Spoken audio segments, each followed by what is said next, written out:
The world does not need another rendition of some piano classic. Like, there's no shortage of recordings anywhere in the world of great performances of piano standards. So what we need are people who can create. So how can we encourage them to create at the keyboard and away from the keyboard?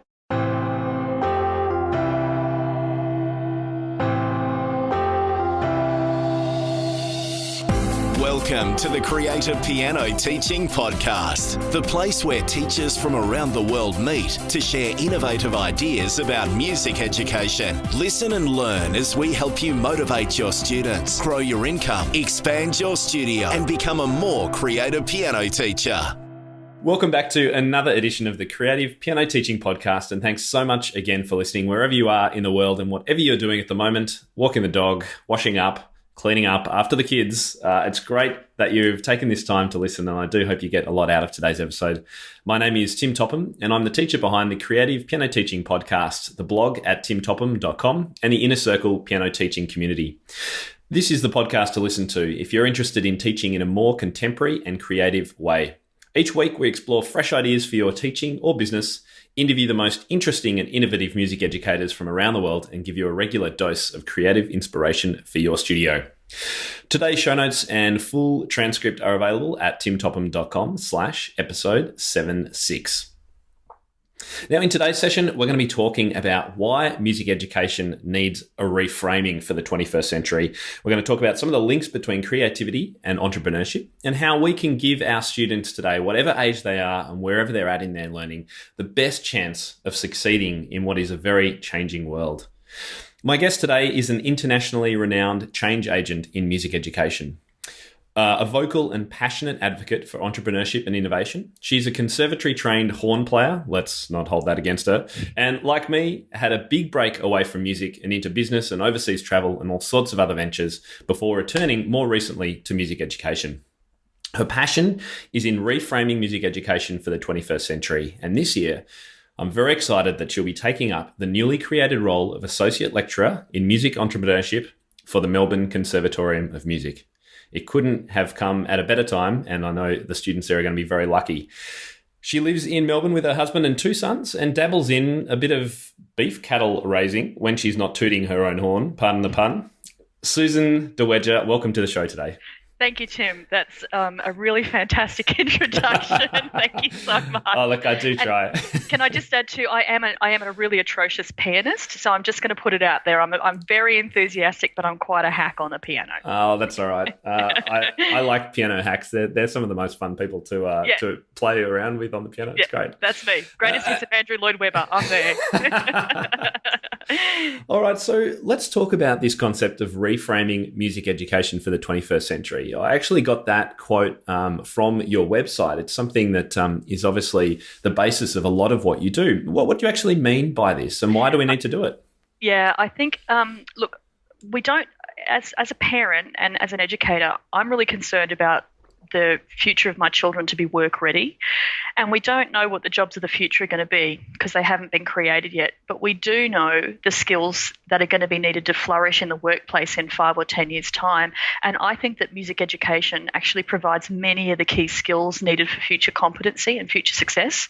But we're really just looking at music education for what it does for us on the stage. We're not looking at it as a set of skills that can take us beyond the stage to success in many other places in life. So that's what I'm talking about, reframing the value purpose of what music education can do for you. Yeah, so it's not so much about changing how we're doing everything, because a lot of what we do is good and we know from research that it has positive benefit. It's more about the why we're doing it. Is that right? Exactly. Oh, it's both. I think in terms of the sort of classroom delivery and delivery at children and preteen, I think that's really fantastic. I think there's a lot of reform that needs to happen in the conservatory models and at higher education. So the reframing at that end it really needs to be around curriculum reform. But for all of us, the conversation could be much wider about what music education is valuable for and who it can make us. Interestingly, I've just spent this morning writing my blog post for this week, which without giving too much away, does cover some topics about knowing your goals for teaching and what you actually want your students to be able to do later on. Because I think oftentimes we teach and often quite effectively, but we don't really think so much about what we're trying to achieve for our students. And also, why am I doing this as an educator? Why am I doing this? Why have I chosen to be an educator? What is it that's driving me to, it can be a pretty tricky career with, high rates of self-employment. Why am I doing this? And really working out the value that you're giving and the impact you're having, because that feeds really intimately into the work that you do in the teaching studio. And if you're clear about, well, I'm doing this because I'm helping prepare my students for future success, then you can add on all the, the technical bits and pieces on top of that. But that can help. It can help influence the decisions you make about the way your business is going to go and about the teaching practices that you have as well. Absolutely. And let's sort of follow up that concept of future success. I think sometimes we perhaps look at our students through the lens of we're teaching performance. Do you reckon we're on track with that, or is that actually not that realistic now? I don't think it's very realistic, and I also don't think it's actually in the best interest of the students, which is what should be our prime motivator. And why is that? There's many, many ways you can be a musician. Many, many ways. And if we think that being paid to perform on a stage for people is the most important thing that comes out of our training, then we're really misguided. Because even for the small percentage who do want to build a life in music, getting paid to play is probably the least amount of thing they'll do and the least amount of money they're going to earn. It'll be the most rewarding, but it's really not how our day plays out. I'm a professional horn player. Some days I don't get on the horn at all. It doesn't mean that playing the horn is any less important in my life, but it's just not where most of my energy is focused. So I think just holding up this one model of what we celebrate as a great outcome out of our teaching is pretty damaging, because it puts a tremendous amount of pressure on most of our students who love music. They love playing the piano or the horn. They love making music with their friends, but they really don't love being locked in a practice room for hours and hours and hours, building their technical competency. So what are we saying to those, to the majority of our students about the role that music can play in their life if we say they're not going to progress or enjoy it unless they're shackled to this instrument, unhappy, disconnected from the real world and the things that make them joyful and give them satisfaction, if the only way they can progress forward with this thing they're doing is to do something that makes them deeply unhappy, which is hours and hours and hours locked in a practice room. So I think that's really damaging to the self-belief that the music that they make is worthwhile. And all of that with the potential of earning a living from it is almost zero too. I mean, that's I can give you the statistic on that. So there was some research undertaken in 2009, which is the most recent research we have here in Australia, and it showed that out of the approximately 160,000 musicians in our country, 0.4% had a full-time performance job. Wow. It brings it really home, doesn't it? So what are we saying to the 99.6% who can and want to live a creative and musical life if we just say that being paid to play your instrument is success? And I think for those listening, and most of my listeners, as you know, are piano teachers, mostly working with younger students and often beginners, where I guess what we're talking about is that the things that we do in our lessons, while we might not be thinking, oh, okay, little Alice is coming for her lessons at age 8. I know that she's unlikely to be a concert level performer. We know the statistics now are very small, but I'm still perhaps teaching her in a way that is still focused on that, even if I don't really realize it. Mm-hmm. And this is the big push that I'm making in all the resources I'm giving teachers, is that if we really do focus on performance and teaching students how to read written music and interpret it in the way that it was done back in the olden days, then even if we know for a fact that the performance career is not going to happen and they're not likely to do that, then are we giving them enough skills to do the other things? Absolutely. And so that's where I think this kind of a conversation is really important about what should we be teaching our youngest beginners if it's not solely focused on performance. Have you got some ideas around that? I have, and I think also, just how do we go about fostering their love of music for them to be creative? So what the world does not need another rendition of some piano classic. Like, there's no shortage of recordings anywhere in the world of great performances of piano standards. So what we need are people who can create. So how can we encourage them to create at the keyboard and away from the keyboard? How can we encourage them to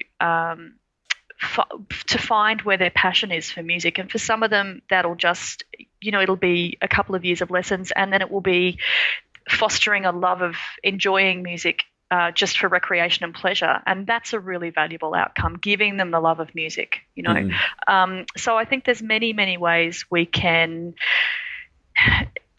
support all the students to that's really what I think we should be doing, is fostering a love of it for life, and how can we, within that student's circumstances and their particular worldview, find the place where that's going to fit for them. And that aligns really well with my own approach to teaching, and the one that I espouse in my work, in that if students, my opinion is, and I'm interested in yours on this, my opinion is that if students are given the skills to create music, do things at their instrument that doesn't require notation. So playing by ear, picking out tunes, creating simple little chord progressions or melodic ideas or little compositions. If they are given those skills, then I think they're far more likely to keep playing for the rest of their life. Yep. And also, Tim, that's really important because that plays further down the line. So I'm sort of, a couple of years ahead in higher education. So I see them, 5 or 10 years later, is what I see with the students who want to live a life in music is they're incredibly fearful of failure. And that means they're afraid to try. And that comes from not being encouraged to improvise and create when they're younger. Yeah. So actually what you're doing is you're teaching them to try and fail, and to error correct, and to go again. And that's a skill wherever they go in life that's going to lead to success, is that cognitive flexibility and the strength in their decision making, that they know that they can give something a go, and whatever the outcome is, it will be worthy, and it's not the end, because that's a real issue with classical music, is we're a bit of it's win or fail in notated music, and that is, I think that's a really big issue for a lot of the mental health challenges that our industry faces. So I think this, like you're talking about, this improvisation and teaching them to create, that's training for life. That's absolutely gold for them.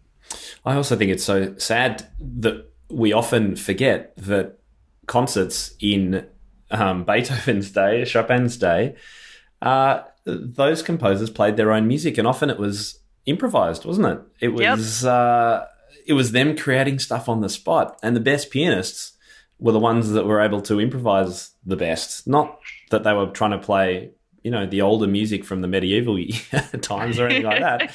They were creating stuff on the spot, and yet we still have this conservatory model in particular that just ruthlessly dictates that there's only one form of output at a piano. Yep. And also that if you are not compliantly copying what went before you, that you are wrong. And that absolutely kills me. I see it every day. And like, I know from my experience as a horn player, if somebody said to me, "Can you play something?" boom, my heart rate's gone up to 180, right? Because I'm like, but I don't have any music in front of me. And I mean, I have a master's degree in performance. Surely I should be able to just do something for them.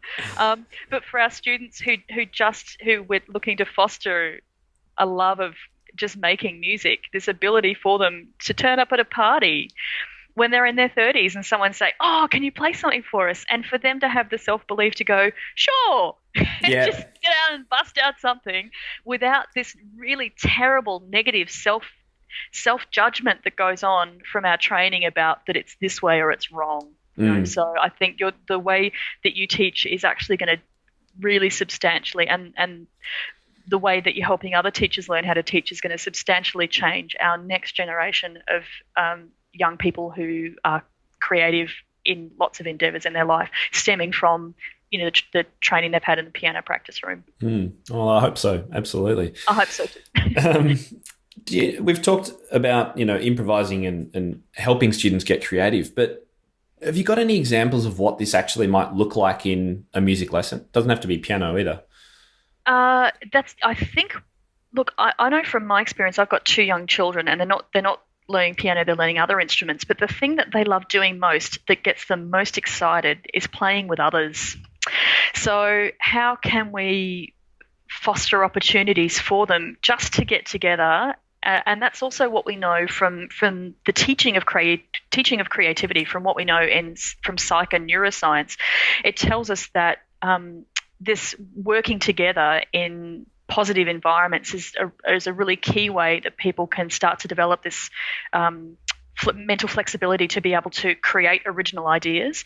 So, perhaps you could try and put some students together and get them playing 4-handed pieces and improvising together, because they'll be laughing. I can only imagine you get even three little tiny children on a chair together and say, okay, we're going to improvise on a B flat major arpeggio, everybody go, they're going to fall off the piano still laughing at themselves. So I think this collaborative music making, or maybe if they've got a sibling and the sibling plays, I don't know, marimba or tuba or whatever it is, can the sibling come along to a lesson and they're doing something together? So I think this collaborative, it takes the pressure off and makes it a bit more fun, and that's where a lot of key learning is going to happen. Could you pick 2 more weird instruments to add to that? Marimba and tuba and bassoon. In my house, my 2 children play 2 of those instruments. Hang on, what is bassoon? Yes. And tuba? Yes. No way. Yeah, they do. That is hysterical. We're doing a bit for the endangered species of the orchestra. Of the low end of the orchestra. That's right. Yeah, we only do bass clef only in my house. Yeah, right. I really love that idea of getting students together, and all teachers, even if they don't do this very often, know the effect, because they might have seen it at a concert or seen a YouTube video of kids playing together and having a great time on one instrument. I think the challenge for us as piano teachers is our instrument is a solitary instrument, or can often be. And unless the child, as you say, is encouraged to seek out someone to play with or for or something, it can be quite challenging.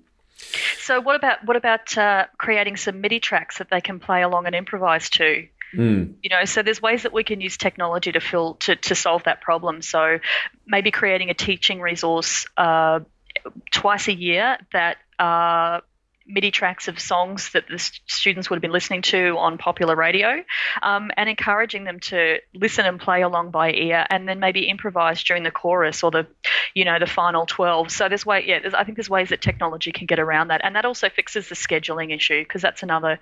I'm a working parent with 2 children, and if my instrumental teacher said, "Hey, can you come at a different time next week?" Well, I just can't. Yeah. But there's ways that we can use the tech as part of the solution. Yeah, and it's not quite the same, I guess, because you haven't got that in-person to person contact. Yep. But it's a good second option, and it's one that I definitely promote a lot to my teachers. And there's some great apps that I've shared before that I use all the time for that kind of purpose. One other thing that I've heard teachers doing more and more, although it's not for playing together so much, is to do crossover lessons. So moving to a situation where every student has a 45-minute lesson, and for 15 minutes of time, they cross over in the middle and they do most often it's to do some kind of lab work. So some iPad work or games or something off the bench. But I could see that same kind of concept working potentially for a duet thing. So potentially if teachers have a recital coming up and they'd like to get students together, maybe you could organise a crossover period where students come and they share 15 minutes, 20 minutes, half an hour of a lesson, when you can do that work together. Just another idea. Absolutely. And also finding an opportunity for them to practice that in front of people. So at the end of season studio recitals, including that. So it's not just all the prepared pieces, but there's space and advertisement around the fact that the students are going to be improvising during the concert. And it's another way to differentiate your studio too. If this becomes something that you do more and more and put more videos up on YouTube, then you can get a reputation that actually yours is a very creative, progressive school that encourages pianists to play together. Yeah. Imagine even if you had a fellow musician who's, say, an electric guitar teacher, like, could you do a swapsies where that electric guitar teacher came in for a couple of hours to your studio and allowed your students to improv with the electric guitar, and then you went into his studio or their studio on keyboard and did some improvisation with their guitar students? So, there's ways we can also use our networks to be opening up other opportunities and being creative in our teaching practices as well. And that reminds me too of the concept of the pop piano recital, which I did an interview in maybe in 2015 now with testing my memory, but I'll find a link and I'll put it in the show notes. And that was the idea of getting together for the end of the end of year recital, or whenever you're doing your recitals, and having all students perform a pop piece with a small band, bass, drums, guitar. And I did this at the end of last year at my school, and it was phenomenal. It was so much fun. Awesome. The kids loved it. And I was very lucky, of course, being in a school environment. The three band members were all the three teachers. So we had the best drummer, the best bass player, and they just grooved along. It was brilliant. That's really awesome. Good. So what about for your younger students, like the primary school age kids, if you did an all Disney end of season recital and you did The Little Mermaid and you had a vocalist and a string quartet, Be cool. And so the students pay a small levy that goes, collectively then is the payment for the musicians, but they each got to do a Disney classic, and it was an all Disney concert. So and that's all of a sudden the students are having to play with and they're having to work collaboratively, which as an early keyboard student is that it's not like you have the opportunity to play in orchestras like we do.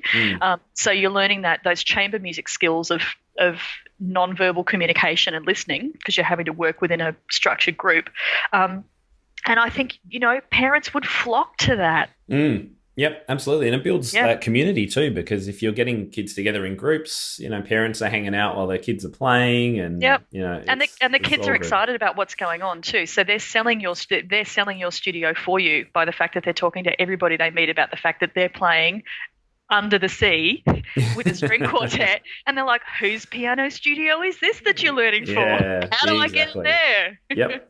That's all good. And it's good to think about these business aspects that we often we don't realise can be used as marketing too. These are all great tactics for building your studio via marketing too.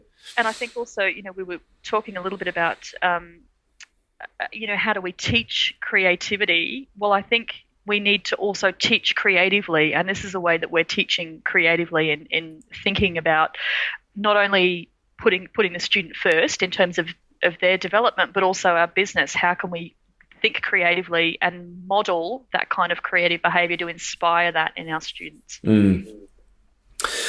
So I think this leads pretty well on to motivation, which is a huge area and something that I get asked and emailed about. In fact, when teachers sign up to my email list, one of the first questions I send them is, what are you struggling with at the moment? Shoot me back a reply. And I love reading these.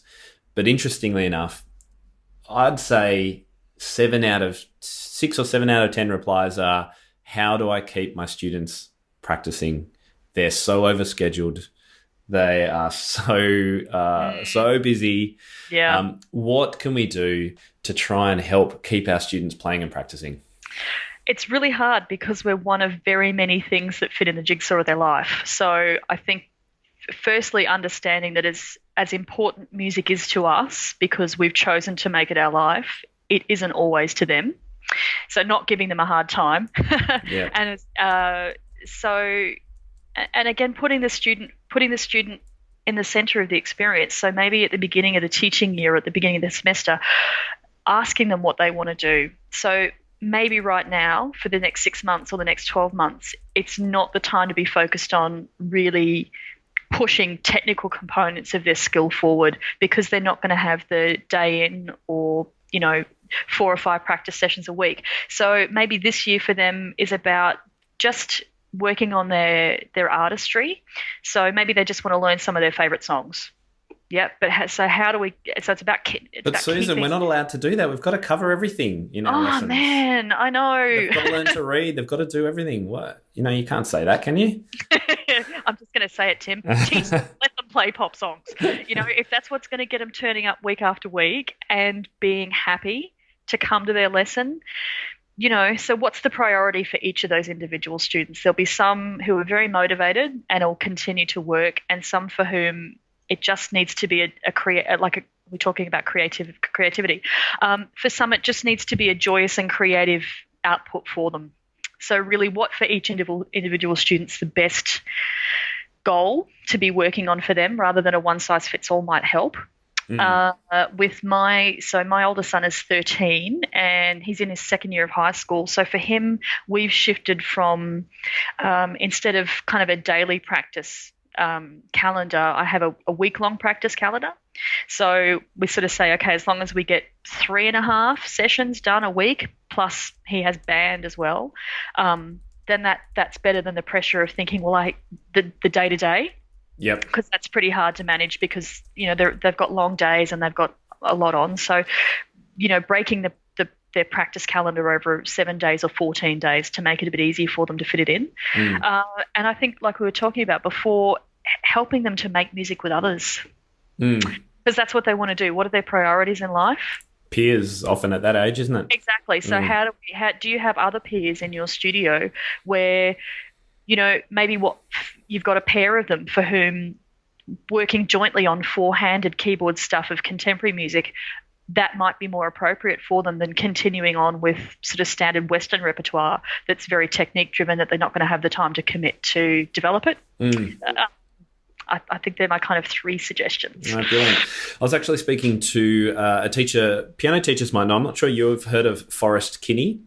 Yes. You have? Yeah. Yes. So Forrest is a brilliant teacher of creativity and writer of books and things. And I was talking to him yesterday, and he was telling me a story about one of his students who just wanted to play the Beatles.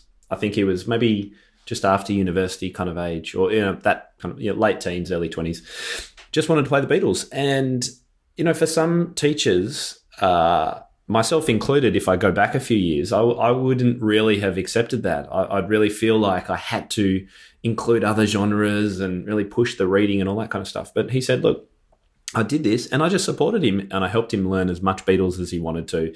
And he absolutely loved it. And then he said this guy went to a wedding and he heard a piece of music there. And so the next lesson he came rushing in to Forrest and said, oh, I heard this amazing piece of piano music. It was called Patch a Bell or something whatever it was.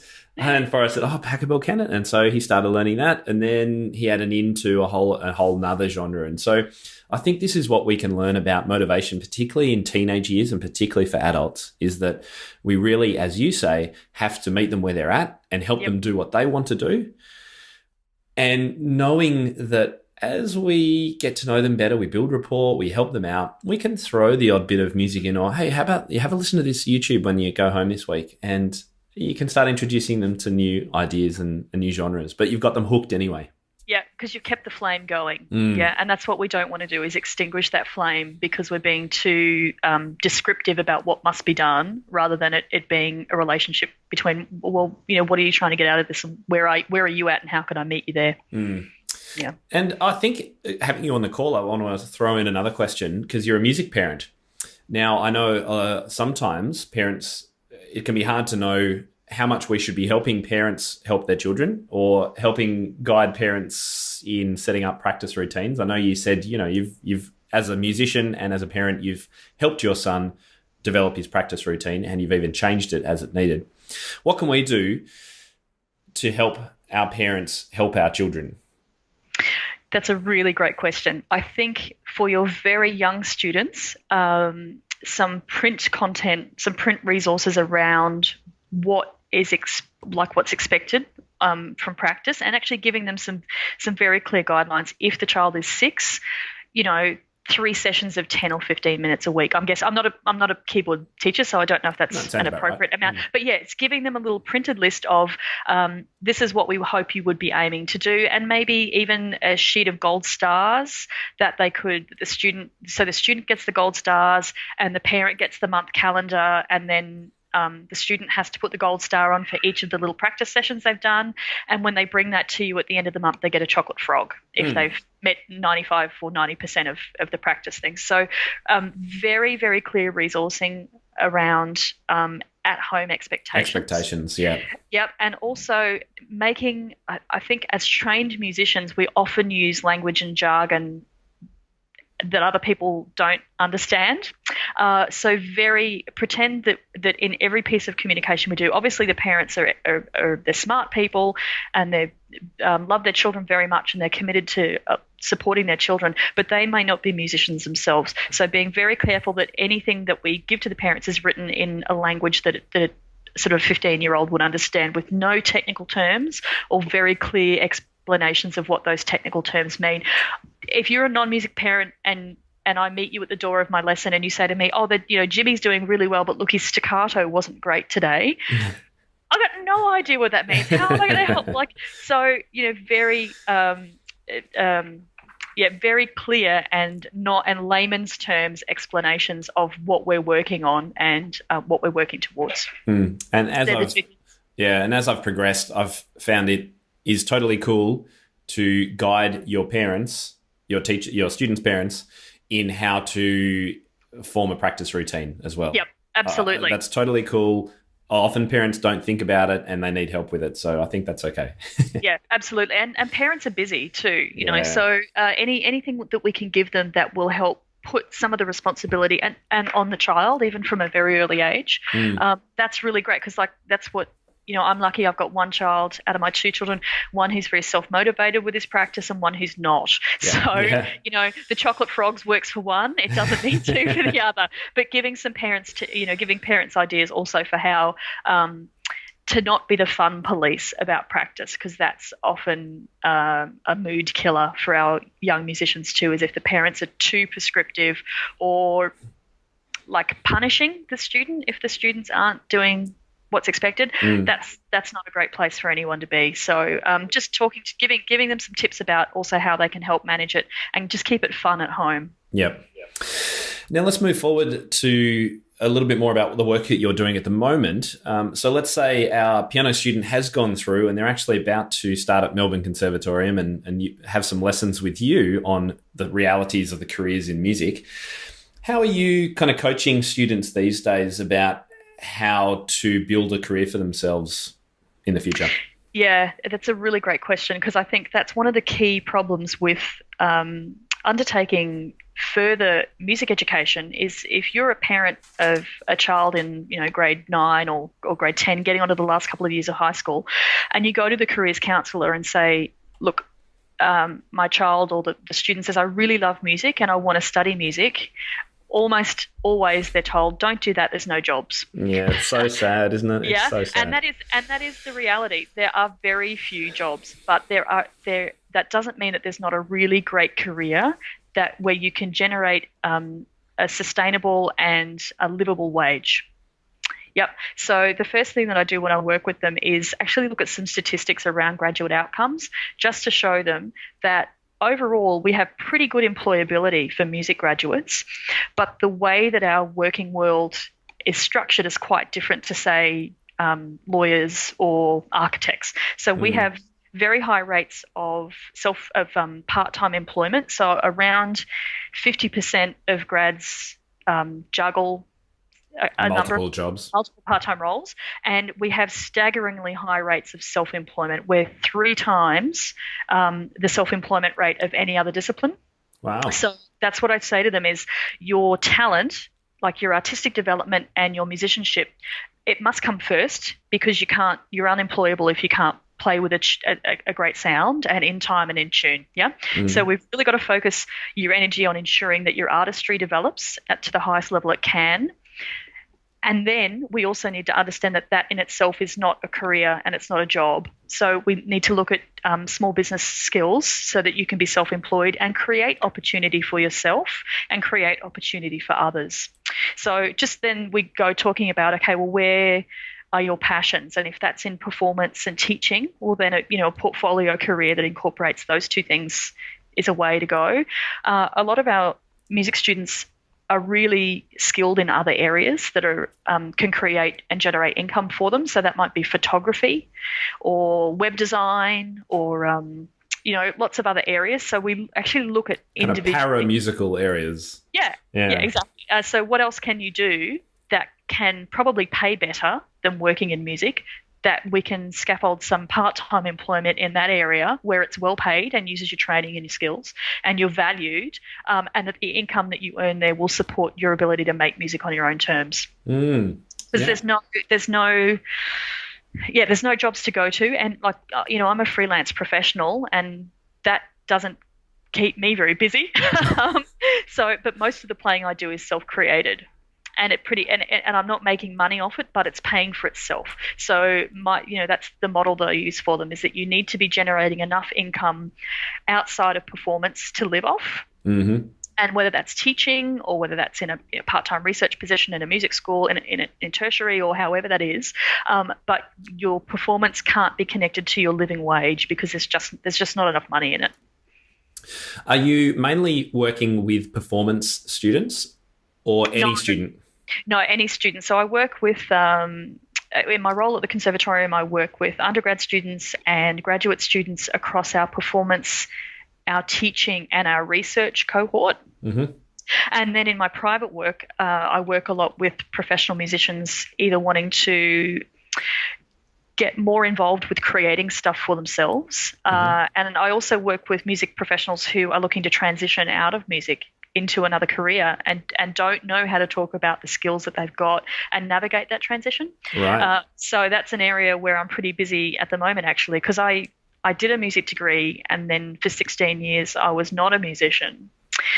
And I've come back to music and I see how my skills mapped really well, and I see how valuable our training is to really anywhere you want to go in life if you understand how to connect the two things together. And that's something that we're also not taught, not only at a conservatory level, but even in secondary school and primary school, we talk about the skills that we develop through our music training beyond just the performance part. So, yeah, I'm pretty busy doing a lot of that stuff at the moment too. Yeah, and we can all, as music educators of any type or instrument, rest assured that even if our students don't continue with us for very long, there is an impact somewhere. We know that brains change, motivation grows, self-discipline changes, all that kind of stuff. Absolutely. And I think the biggest thing is that music education, it trains the mind.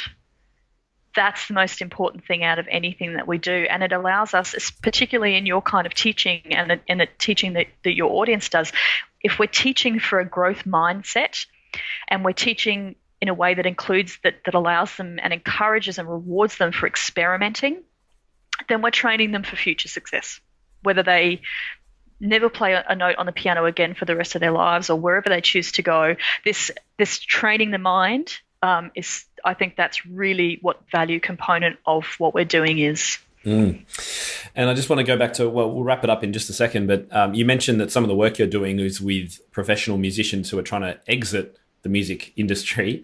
It's an interesting situation to be in, because obviously you're trying to help new graduates stay in the industry by looking at all the musical roles they could have. Are you finding that there is more opportunity for people who are already in the industry to get some of these other jobs, and that you can encourage them to stay? Or are these people who are just, I'm done, I've got to do something different? They're generally people choosing to transition. Okay. So rather than being broken either through like workplace injury or challenge the Burnout or psychological whatever. process. Yeah, burnout. Yeah, they're actually those saying, look, I'm pretty happy what I'm doing right now, but I see that in 12 months' time or 18 months' time or 6 months' time, I'm really looking for a new challenge, because particularly a lot of the musicians I work with are full-time orchestral musicians, and there's not a lot of career development available when you've got the job as principal tuba. There's really, there's no CEO of tubas, or, there's nowhere to go. Poor tubas. Oh, look, we don't have anything against tubas. You have a son who plays tuba, so just want to mention that. But there's little opportunity for them to be challenged in many of the ways that we love to be challenged as high-functioning creative individuals. So a lot of them are saying, look, I'm really happy now, but I'm looking for what else I could do. Yes. Okay. Yeah. So and also I think just for them to talk to someone who has been a musician and hasn't been a musician and has been a musician again, and who I celebrate the fact that my music training didn't work out and that I chose to do something else and came back. But there's few people saying it's okay to not be a musician. It's okay to have a music education and to choose to do something else. And here's a whole range of ways that can happen for you. And here's how your skills are valuable. Oh, brilliant. This has been such a great conversation. Thank you so much for coming and sharing your pearls of wisdom. It's been great. Thank you, Tim. A number of you listeners will hear your voice and go, oh, she sounds like that's a beautiful voice for radio. And you actually have a podcast, right? I do have a podcast. You better tell us quickly about your podcast.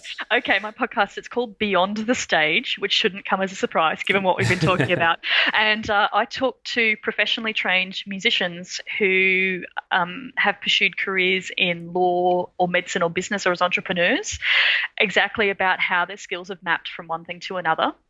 Some of them are former professional performers, like in orchestras, and some are who trained at a tertiary level as well as doing their training in law and medicine. So we talk about how to live a musical life when performance may not be part of your life.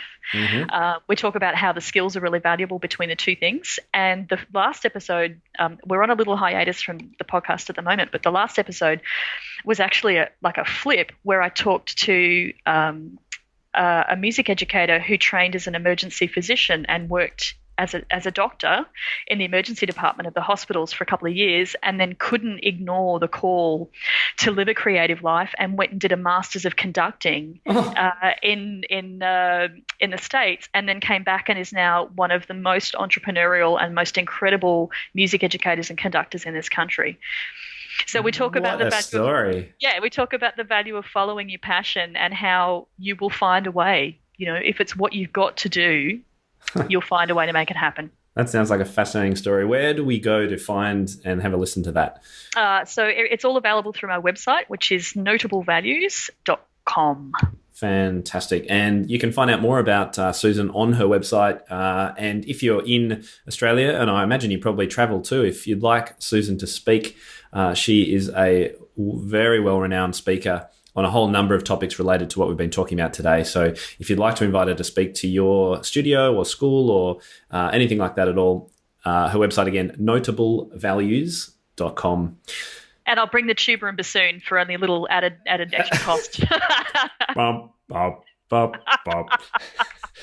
Those poor tuba players, they must get so sick of tonic and dominance in pieces of music. That's for sure. No, I can tell you now, so talking about creative teaching, that my kids play a lot of jazz and funk stuff. So we don't do traditional orchestral repertoire for bassoon. Oh, that's not right. No, that's not right at all. And Tim, my 11-year-old, he has an amplified tuba mouthpiece. What? I've never even heard of that. Yeah, so he plays a bit of Uptown Funk bass line by Mark Ronson, plugged into the amplifier, cranked up to 11. Just in case the tuba wasn't loud enough. Yeah, well, it's changed from tonic dominant, Classic. Oh, dear. Well, look forward to seeing your sons on stage at some stage. Thank you again so much for your time today. It's been an absolute pleasure, and I look forward to getting in touch. Thank you so much, and thank you to the audience for listening today. You're welcome. Bye-bye. Bye. Ladies and gentlemen, that will conclude this evening's entertainment. Oh, thank you. Thanks for listening to the Creative Piano Teaching Podcast. We'd love to help take your teaching to the next level as a member of our supportive community. Use the coupon Piano Podcast for $100 off an annual membership of Tim's InnerCircle today. To find out more, head to timtopham.com/community.